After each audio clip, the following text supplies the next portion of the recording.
All right, welcome back, guys. What I want to talk about today is general RTA strategy, general RTA tips.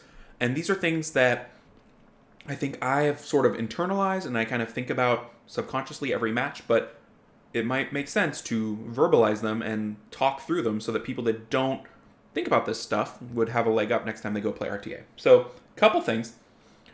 You want to know your first pick. I see sometimes, I'll get into a match and we'll just be sitting there and the guy's, I guess, thinking about what to first pick. There should be very little to consider with your first pick. It should be your first pick every time. You should have a standard team that you want to run, and it has a normal first pick.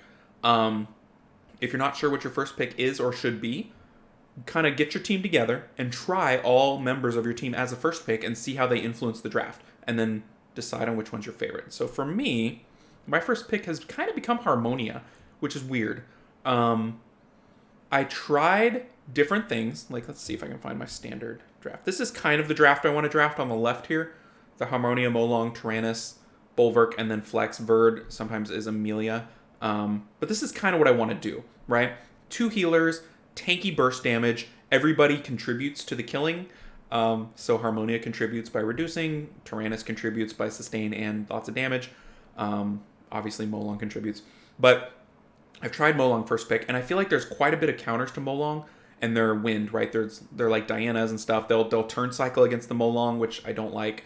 And so I've had more difficulty with Molong first pick, and Molong is not super contested, so you want to think about what unit is contested more. And Molong's not super contested. I feel pretty confident getting him in the second draft stage.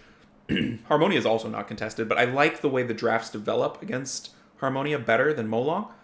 I like that she's fire. I tend to get responses that are like more water based right away, which I like. I want to come back with wind units, and so when people draft water after that, I'm fine. I found that when I start with Molong, they start drafting wind units early, and I don't want that. I want to draft the wind units. So that's why I pick Harmonia as my first pick. So know your first pick. I want her in every game anyway. She's well ruined. She does everything I want. She's got the heal, got the cleanse, got the balance. So yeah, that's my first pick. Know your first pick. Okay, next tip. When you don't have first pick, know your second and third picks, right? That only makes sense. Let's see if I can find one. No, I'm getting first pick a lot apparently. No, that's not a good example because that was a counter pick. Nope. There we go. Those are my second and my first and second picks when I pick second. In a neutral setting, right? If they pick something, I look at it, I don't really care.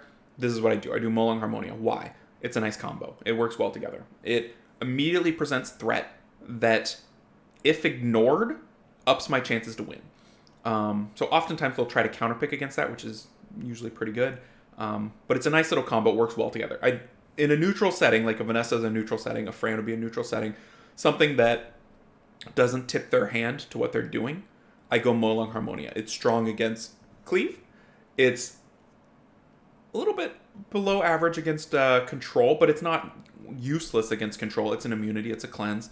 So that's what I do. Know your immediate second and third picks, because you're going to be in a situation a lot where they'll pick one thing and you got to pick more stuff, right? It kind of happens every game. And if you're confident in what you're doing, you'll set yourself up better in the draft. People that are kind of unsure at this point, you can make a mistake picking that there's no reason to make a mistake. It is useful if they're different elements. If they're the same element, that's not super great, because then they'll just counterpick you and you can't get away from it. So that's what I'd say. Know what's going on there. Okay, back to the first picks. Let's see here. There we go. Know your first 3 picks. You might notice a trend. No 1, no 2, no 3. You're going to be in situations where you first pick, they pick 2 things that's their little combo that still doesn't show what they're doing, and then you need to come back with a versatile, flexible 2 and 3 pick. Mine is Molong and Tyrannus in general. Why? It is on brand for my strategy. It's what I want to do anyway. It is elementally diverse, so it doesn't commit to any one element. I can still flex into whatever I need to do. And it's great. I like it a lot. So that's what I do. My first 3 picks are all 3 elements. I don't have any LDs I can throw out there. So that's how I like to do it. Now, maybe there's something that goes better with the Molong than the Tyrannus. I should probably reverse that. Tyrannus is pretty good. Maybe there's something that goes better with the Tyrannus than the Molong, but the Molong is functional. It's part of my team. It's tuned, and it's all 3 elements. So, like, I can't really cover it up. But if I could cover up the Verd and the Bulwark there, you see someone picking Harmonia, Molong, Tyrannus, you can't abuse their elemental choices, right? So that's what you want to do, in my opinion. That's what I do. So know kind of what you're going to do in that situation. You notice that my opponent picked his little combo, which is Vanessa Triana. Very versatile, very flexible, works in a lot of situations. He's doing the same thing I'm doing, which is, I think, smart, right? When I see that, I'm thinking, okay, there could be Beast Riders. There could be some heavy control elements if I'm not showing enough immunity. He picked kind of an interesting draft. I think I won this one. He picked, like, low on damage, and so you can kind of punish that. But we'll talk about that later. So that's what they did. Okay, talked about that. Okay, let's talk about 4th and 5th picks. Oh wait, let's go back to the 2nd and 3rd picks real quick. So sometimes people pick your stuff, right? Someone's going to pick Harmonia, someone's going to pick a Molong, someone's going to pick a Tyrannus. Does that destroy you? Are you sad? Do you have no options then? Hopefully you have substitutes, right? You have substitutes for those roles. People pick Tyrannus a lot. People pick Molong, not infrequently. What do you do in that situation? You can move up the pieces that you want. You know, like let's say, okay, they took my Molong, I'll just go Bulwark Tyrannus. Still great, because I have 2 buffers. He's showing 1 buffer at that point. I feel good about that. That's one option. You just bump up the rest of your stuff that you want to get. You have kind of role substitutes that aren't the same unit at all, but they do the same thing. So let's say they take the Harmonia, I take the Triana. Not as good for what I want to do, but has the cleanse, has the little heal. It's a role substitute. So you have to know what roles your monsters fulfill, not just like their names, right? And this I think is a problem I see in sometimes RTA that people maybe don't know what they're doing as much, is they pick all the big name RTA units. They're like, Daphnis is good. That's a neat trick. So they pick the Daphnis, they pick the Shiho, they pick whatever that they know is an RTA unit, but it doesn't fulfill the same role of what they're trying to do. And then they get in the match and they want to do a thing and they can't do it because they don't have a unit that does that thing, right? So make sure you're picking the same role, right? As a substitute. So have substitutes. You don't need a lot, like 1 or 2 per role that you need done. But like me, I'm playing bruisery matches, and if I don't take 2 forms of healing, it's really hard to bruiser when your health only goes down and never goes up. So oftentimes if I make a mistake and I take 1 form of healing, they'll punish me for it, ban the healing, and out-sustain me. And I'm supposed to win through sustain. So that's a problem. So I need a second healer. I've got a couple options. Praha's an option that I've been playing with. The Water Werewolf is an option I've been playing with. Maybe I don't like them as much, but I need that role to have a chance. So that's what I do. So know your roles. Okay. Final 2 picks. In my opinion, the final 2 picks are your counter picks, right? You can just straight up draft your team, your normal team every match, but I think if you counterpick your opponent, you give yourself a bit of a better chance. Like, if my opponent and I have equal rune quality, right, and he picks a Diana and I don't pick an Antares, I'm giving him a leg up in the match, right? He doesn't have to worry about the Antares. The Antares at least puts him to a choice. I either get my exact team of 4 plus Antares, and you ban the Antares and I get my team of 4, or you ban the Antares, you let the Antares through, and I've got a hard counter to your win condition, right?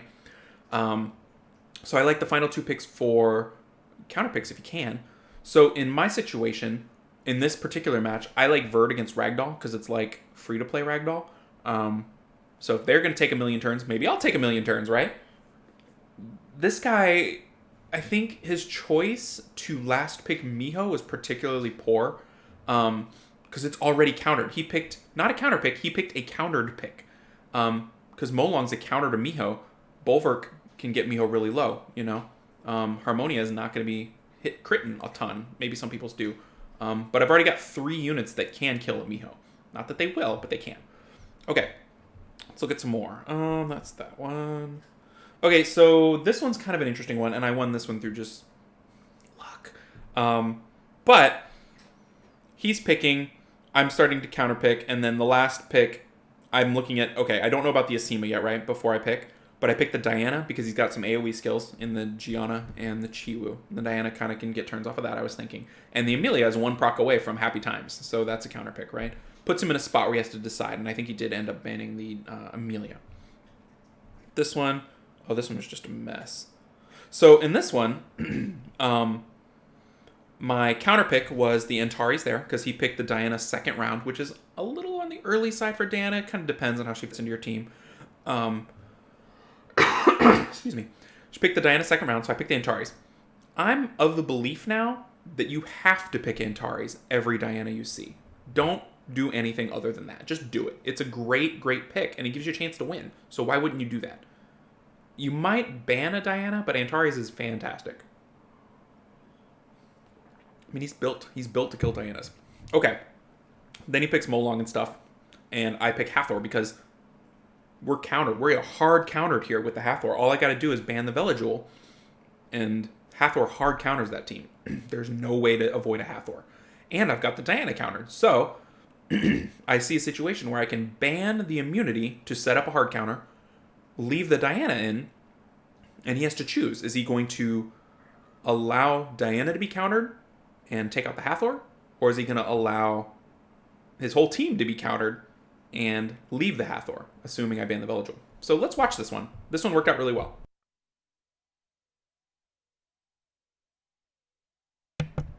I muted that cough. Okay. So we'll talk about signaling in a second, but there's also some signaling going on here. Yep. And then we're like, well, Hathor. I don't Hathor a lot, but when you let me completely counter your team with one Hathor, I'm gonna do it. Okay, so the situation here that is weird is he let me keep both counters for his team. He let me keep the Diana counter, and he has a Diana, and he let me keep the full team counter with the Hathor. Yeah, so no matter what's going on rune quality here, I'm in a really, really great spot to win. I kind of couldn't believe it after the draft that that's the situation I got put in. So we full sleep, and now it's 4-on-1 basically for the rest of the match. And we've got the healing to make 4-on-1 work great. We're going for a Diana because we don't want to give her extra attacks, and she's usually pretty slow. So you just single target her down, and that's all you need to do. So we get the kill there because Tyrannus gets kills. Try for the AoE stun, don't get it. Trying to get the attack break onto the Leica, because that's a pretty great way to counter Leica. He gets the defense break, which is a dead... that's a dead Antares if I don't cleanse it up immediately. So I cleanse it up immediately, because Leica will one-shot. And then Antares is a great counter to Leica, too, because he does multi-hits. He hits pretty hard, and he does multi-hits. And he's kind of tanky, so the revenge hit doesn't hurt as much. Get the full sleep. Finish off the Molong. Even Molong just low is enough to counter Molong, because he can't do his thing anymore. And then we'll go Bastet, because that's the defense break. And I mean, we're basically untouched, right? Because we had massive counters to both things that he wanted to do. And he let them through. So you'll win or lose a lot of times through the counter picks and just kind of how it goes, right? So know your counter picks and have them ready to go. They need to be well ruined. They need to fit into the context of your team. But I think those picks for counter picks is great. Now, you're not always going to get a counter pick. Like, that one's not great. Let's see here. I want one that's my normal team that I want to bring every time. So, like, there's a Mina counter pick, right? Against speed. I have one team that's like my bread and butter team. I guess I don't get to bring it that much. That's pretty close to it. That is not. I guess I don't. This is pretty close to it. So, sometimes it just kind of works out that the counter picks and your team that you want to bring your normal 5 line up. And that's always nice, because then you don't even have to pick outside the box. You pick something that fits in perfectly that's your favorite. That's what you want. So that's kind of nice. Okay. The last main thing. Yeah. And the way counterpicking goes often determines the outcome of the match. Like, you'll know that you screwed up and you picked the wrong thing, or they screwed up and picked the wrong thing. The match is over. You can usually tell if someone gets countered pretty hard when the match ends like that last match ended. 4-0, right? 4 monsters to 0 monsters. That means you did good. You want to see that outcome as much as possible. Ideally, they will ban one of your last couple picks every single match because you're counter-picking effectively, and then you get the rest of the team that you kind of wanted to bring anyway. So if they're banning your first pick, you're probably doing something wrong with the picking, or, your first pick is God tier and it has to be banned, right? Ideally, they'll ban your last pick because that means you countered their team perfectly and you made the right choice, and then they're like, oh, I can't have that, and then it goes away, right? So something to watch out for. Okay, last thing, signals. This is another thing that I think people don't consider or have trouble with, and I'll watch them, and there'll be very clear signals about what's about to happen to them, and they don't pay any attention to them, and then they lose, and they're like, RNG again, and you're like, well, I mean, maybe, but he was telling you his plan, and you said, I don't care about your plan, I'm going to do my plan, and then you lose because his plan countered your plan, right? So know what's happening with signals. Bastet is a signal. Every time you see a first pick Bastet, it signals a couple things. It signals turn 1. Bastet is a turn 1 unit. They're not all rune turn 1, right? So you can't just say, oh no, I saw this one Bastet, it was 240 on violent, and it wrecked me. That's true. But in general, Bastet is a turn 1 unit. I'd say 70% of the time or more. I'm sure there's stats of exactly how well they're ruined and what their speeds are, but that's just a guess. So if you see Bastet, they kind of want turn 1. Bastet has to be in most cleave teams, right? I mean, I'd say 90% of cleave teams use Bastet. So if you see Bastet, there's a high chance that it's going to be part of a cleave team. This one wasn't a cleave team particularly, but it indicates cleave, right? So what do? You bring out anti-cleave crew, right? You should have an anti-cleave crew. You should have a crew for every kind of team and have them ready to go. Anti-control, anti-cleave, all kinds of stuff. Tyrannus is part of my anti-cleave crew, and he's really, really good at it. I think the introduction of Tyrannus in his current state has heavily impacted the ability of people to cleave. So Tyrannus comes out earlier than normal. Normally I do Molong Harmonia, but Molong, not as good anti-cleave. His leader skill's good, but I don't think he brings as much. So I kick him out earlier than I would normally. Normally I would pick Molong Harmonia, but if I see a signal that says, I might want to cleave you, then I say, oh, no. And then look, this guy comes back and he reads my signals. He's like, oh, I can't cleave this guy. And so he immediately changes. Do you notice that? He's like, I mean, if he was going to cleave, it'd be your Garo Draco or whatever. And he sees Tyrannus Harmonia. He's like, I hate that. And he changes. That's what you should do. I think you should do that. Okay. So in this one, what does Gani Gianna signal? It signals you're going to go first and you're never going to take a turn and you're going to get bombed into the ground. So what do? The options to win here are limited, right? This is a really good team. The team he's playing is a natural counter to the team I'm playing. So I got to start counterpicking right away. I can't stick with my normal team because I know my normal team loses to go first, nuke you down, you never get a turn. My team is horrible against that. So my whole team goes out the window and I start counterpicking right away. So my Harmonia is out there. It's part of it. There's nothing I can do. He picks that nonsense. And I know more's coming. I know the Sierra's coming. I know the Chi was probably coming. I could try to pick him away from him. Not a bad option. I could pick the Sierra right away. So that's a thought. But that's not the choice I made. I chose Josephine. Josephine's strong against stun, which is the Gianna. Not so strong against the Gani, but, pick your poison. And the Verd is really strong against AoE, which is what the Gianna has. And you know more AoE's coming. You know the Chi was coming. So Triple Revenge Verd, very strong against AoE. So it comes out. He picks his 2 speed leaders, more AoE. So I'm like, okay, that's fine. And another bomber. I'm less fine with that. So then I picked Diana, which is kind of an AoE-ish counter. And then Amelia, which is 1 proc away from solving this whole issue. And it's kind of a force ban for him. And he did ban it. So yeah, that's how that went. And then he picked Asima last, which signals to me he's banning Amelia, which I kind of thought he would do anyway. And it's a force ban for me. So good job him by giving me a force ban and getting through his ridiculous Sierra, Gianna, Gani, whatever nonsense. So he picked well. I think I picked as well as I could, and I just kind of lucked out the win there, to be honest. I remember that one. All right, let's look for some more signals. Okay, so this is a good one for signals. First pick Triana. He does not want to get cleaved. That is all that means. They're probably going to be playing a longer game. Probably going to be playing a slightly longer game. Guy doesn't want to get cleaved. Okay, that's fine. I don't want to cleave you, so that doesn't change my plan. I am happy to do what I do against a Triana. To me, a Triana is kind of a weak healer for a long game because her heals aren't that good. So you just kind of hang out, and eventually you do okay. She's really great with Vanessa, so I'm kind of anticipating Vanessa, but Triana doesn't change my plans. So that signal says, cool, I don't have to worry about getting cleaved. So I pick my normal stuff. And then he goes a little more aggressive. He picks Tyrannus Odin. I'm like, oh, okay. The Tyrannus is good, but I can deal with that. The Odin is a bit of a problem with him showing double buffs. So I'm like, that's sad. But I still feel pretty good. So I pick my Bulwark because he's picked another buffer, right? And I pick my Diana because Diana's strong against those. And I would rather have the Diana here then let him have the Diana, because that would be a huge problem, because I'm showing double water. He picks Sierra Fran. I'm like, okay, more buffs, cool. My Bulwark's happy. Sierra, I'm not a giant fan of, but, you know, what are you going to do? So I picked the Amelia, which is a kind of a Sierra soft counter to a slightly hard counter. And that's where the match is, right? He's showing 4 wind. If I was maybe a little smarter, I would have picked some fire threats in there to mess with him, but I didn't. Luckily, he didn't pick Antari, so my Diana's feeling good. And that's the analysis of that draft. Let's look here. Those are kind of silly matches with that guy.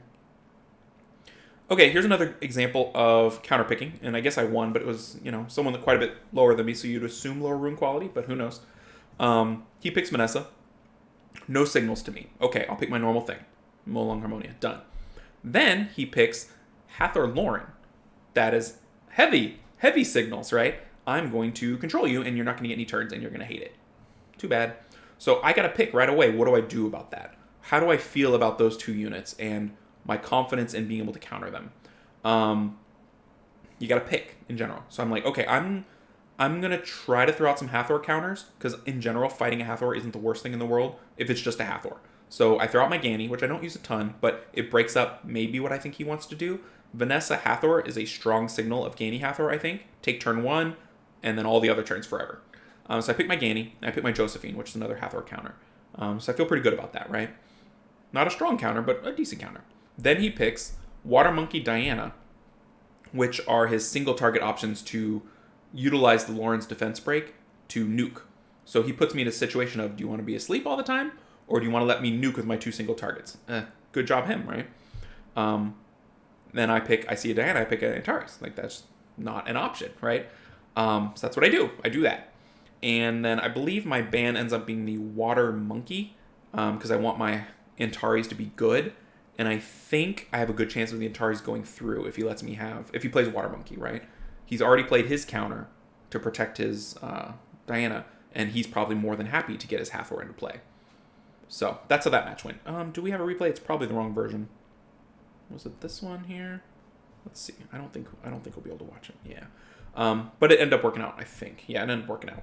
So that's kind of some talk about the pick ban. I could talk about every pick ban thought from both sides for my entire list, but we're not going to do that. We've already talked a lot. But things to think about when you play RTA. All the things I just said. So just rewind the video, watch those things, and that's what I recommend. Hope you guys enjoyed it. If you enjoyed this sort of video, let me know. If you're like, please don't make that again. That was, yeah, I don't.